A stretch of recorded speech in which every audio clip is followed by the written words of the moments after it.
सरपंच संतोष देशमुख हत्या प्रकरणामध्ये नवीन सीसीटीव्ही आता व्हिडिओ समोर आला आणि यावर आता धनंजय देशमुख यांनी प्रतिक्रिया दिली आहे। सीआयडी आणि एसआयटी यांचा तपास चांगला सुरू आहे, मात्र घटना घडल्यानंतर पहिल्या दिवसाचा तपास कोणत्या पद्धतीने केला गेला यात शंका असल्याचं धनंजय देशमुख यांनी म्हटलंय। त्यामुळे आता सुरुवातीचा तपास पुन्हा रिइन्व्हेस्टिगेशन करण्याची मागणी धनंजय देशमुख करणार आहेत, तर केवळ पोलिसांनी दिलेल्या अभयामुळेच आरोपी मोकाट असल्याचं धनंजय देशमुख यांनी म्हटलं आहे।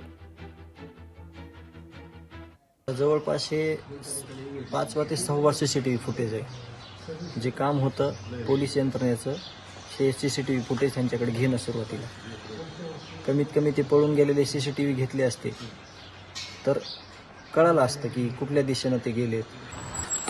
त्याचाच प्रकार आहे ना हा। ज्या ते त्यावेळेसच त्यांना जेरबंद केलं असतं, पकडलं असतं, मुसक्या आवळल्या असत्या, तर ही त्यांना पण मर्मावर त्यांच्या बोट ठेवायची जनतेला वेळ नसती ना आली। आज सगळे आरोपी मध्ये असते, शिक्षा म्हणजे त्यांना लवकरात लवकर शिक्षा झाली असती। आज आरोपी मोकाट फिरतोय, कुठं गेलाय अभयामुळं सगळ्या पोलीस यंत्रणेच्या, हे किती वेळेस आपण बोलणार प्रसारमाध्यमांना। लोकशाही मराठी ऐका, पहा, जागरूक रहा।